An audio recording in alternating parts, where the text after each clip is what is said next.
Hello समस्तंकु देखंतु आज मु कौन बनाऊँची मटन कोफ्ता करी। प्रथमे मु पियाज रसुण कंचा लंका नेइछि। एठी देखंतु मु मटन रो कीमा नेइछि। ए कीमा को भल भाबरे ग्राइंडिंग करिबा।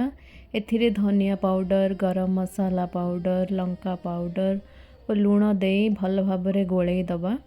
तापरे कड़ाई रे तेल पकाई तेल गरम होला परे ग्राइंडिंग करिथिबा मटन कीमा को छोट छोट कोफ्ता आकार रे बॉल करिकी तेल रे छाणीबा।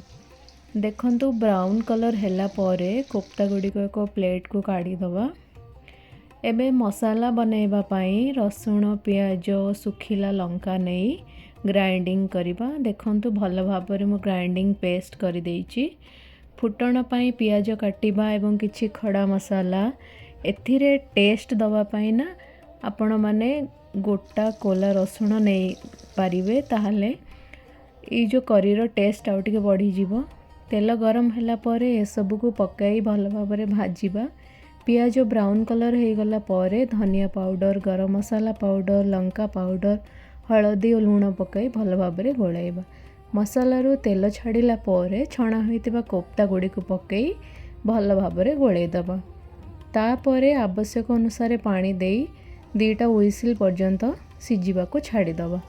देखंतु केते सुंदर कोफ्ता करी बनी गला मटन कोफ्ता करी।